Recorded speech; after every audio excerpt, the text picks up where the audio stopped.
অকল মিঠাই খোৱালে নহব, ঘৰলৈ লক্ষী আহিছে, মাছে মঙহে এটা বৰ ভোজো দিব লাগিব। অতো আকৌ ঈশ্বৰে ইমান ধুনীয়া ছোৱালী এজনী দিছে। হ'ব হ'ব, আপোনালোকে মাত্ৰ ছোৱালীজনীক আশীৰ্বাদ কৰিব। আমাৰ আশীৰ্বাদ সদায় থাকিব। অ জানকী বাইদেউ, এধানি খুৰীকো খবৰটো দিবচোন, নহলে বৰ বেয়া পাব। আপোনালোকে এনেকৈ মাজে মাজে আহি খা খবৰ লৈ থাকিব আকৌ।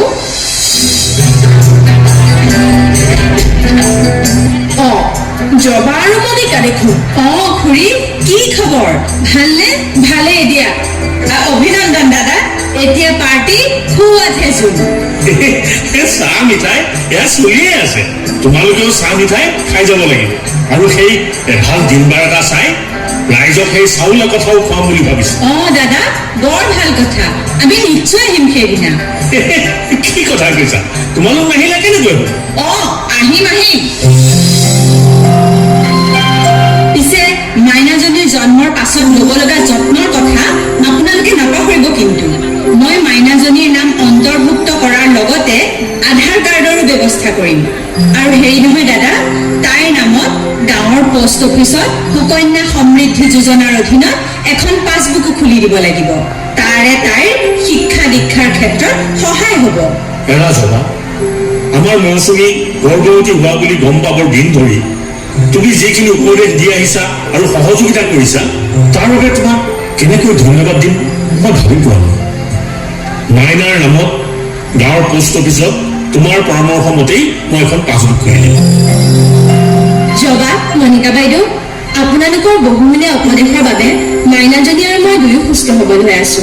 অ হয় হয়, জবায়ে গাঁৱৰ সকলোৰে খবৰ ৰাখে দেই।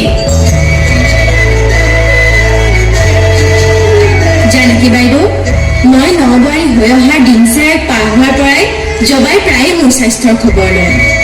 তাৰোপৰি মোৰ নামত বেংক পাছবুক খোলাৰ বাবে এখেতকো পৰামৰ্শ দি পাছবুক এখনো খুলি দিছিল। পাছবুক আকৌ কিয় জবা? কি জানে খুৰী, এই পাছবুকৰ জৰিয়তে গৰ্ভৱতী মাতৃসকলে দুটা কিস্তিত 5,000 টকা এককালীন ভোগদান পায়।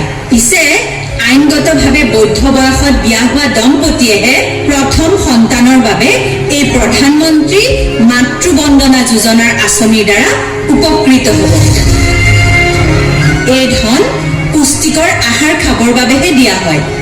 কাম কৰা মহিলাসকলে যাতে পৰ্যাপ্ত জিৰণি ল'ব পাৰে তাৰ বাবেহে এই ধন দিয়া হয়। পিছে এই পাছবুকখন আধাৰ সংলগ্ন হ'ব লাগিব। এইখিনি ধন পোৱাৰ বাবে তেনেহলে জবা তুমিয়ে। অ বাইদেউ, এই যোজনাখনত সুবিধা লাভ কৰিবলৈ হলে গৰ্ভৱতী মাতৃগৰাকীৰ পঞ্জীয়ন হ'ব লাগিব। অতি কমেও এটা প্ৰসৱপূৰ্বক পৰীক্ষা কৰাৰ পিছত মাতৃ আৰু শিশু সুৰক্ষা কাৰ্ডৰ লগত আধাৰ, অনুসূচিত জাতি জনজাতিৰ প্ৰমাণ পত্ৰ, ই শ্ৰম card, BPL card, Ayushman card আৰু ৰেচন কাৰ্ড এনেধৰণৰ যিকোনো এখন প্ৰমাণ পত্ৰ আমাৰ অংগনবাড়ী কৰ্মীৰ হাতত জমা দিব লাগিব। অ জবা, আৰু এটা কথা ৰৈ গ'ল নহয়। কিয়? এই দ্বিতীয় সন্তানৰ কথাটো। অ মনত পৰিছে, এই দ্বিতীয় সন্তান যদি কন্যা সন্তান হয় 6,000 টকা লাভ কৰিব। আৰু সেই টকাৰে মাতৃগৰাকীয়ে নিজৰ লগতে সন্তানটিৰো যত্ন ল'ব পাৰিব। শুনক জানকী আৰু মেনকা বাইদেউ, আমাৰ মানৱ শৰীৰত সঠিক পুষ্টিৰ গুৰুত্ব অপৰিসীম। আমি দৈনন্দিন কাম কাজ সুচাৰুৰূপে কৰিবৰ বাবে অতি আৱশ্যকীয় পুষ্টিকৰ আহাৰ খোৱাটো অতি জৰুৰী।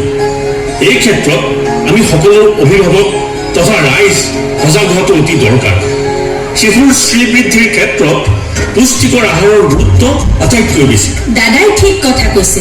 হেৰি নহয় খুৰী, এই ছেপ্টেম্বৰ মাহটো প্ৰতি বছৰে আমাৰ বিভাগে পোষণ মাহ হিচাপে পালন কৰি আহিছে মাহজোৰা বিভিন্ন কাৰ্যসূচীৰ জৰিয়তে, যাতে সঠিক পুষ্টিৰ গুৰুত্ব আৰু আৱশ্যকৰ ওপৰত সকলো অভিভাৱক তথা ৰাইজলৈ বাৰ্তা প্ৰেৰণ কৰিব পৰা যায়।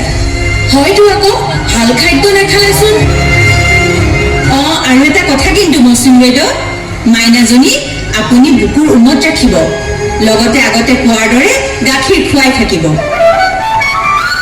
আমি 1000 দিন অৰ্থাৎ গৰ্ভাৱস্থাৰ পৰা শিশুৰ 2 বছৰলৈকে হোৱা বিকাশৰ ওপৰত সদায় বিশেষভাৱে গুৰুত্ব দি আহিছোঁ আৰু পোষণ মাহতো পুনৰ এইখিনি কথাকে দোহাৰিছোঁ। এই ক্ষেত্ৰত আমি ভৱিষ্যতৰ মাতৃ কিশোৰীসকলৰ স্বাস্থ্যৰ ওপৰতো গুৰুত্ব দি আহিছোঁ। শিশু মহিলাকে ধৰি সকলোৰে এক স্বাস্থ্যকৰ ভৱিষ্যত নিশ্চিত কৰাৰ বাবে বিভিন্ন জনমুখী কাম কাজ কৰি আহিছোঁ। জন্মৰ পৰা 5 বছৰৰ সকলো শিশুৰ ওজন উচ্চতালৈ অপুষ্টিত ভোগা শিশুৰ চিনাক্তকৰণ কৰি উপযুক্ত ব্যৱস্থা গ্ৰহণ কৰি স্বাভাৱিকলৈ অনা ৰক্তহীনতাৰ পৰীক্ষা কৰি নিৰ্মূলকৰণৰ ব্যৱস্থা কৰা এই গোটেই কামবোৰ দেখোন জবা আৰু ময়ে কৰি আছো। জবাই 3 বছৰৰ পৰা 6 বছৰৰ শিশুৰ সৰ্বাংগীন বিকাশৰ বাবে নিতৌ কেন্দ্ৰত শিশুসকলক লৈ বিভিন্ন ক্ৰিয়াকলাপ কৰি আহিছে।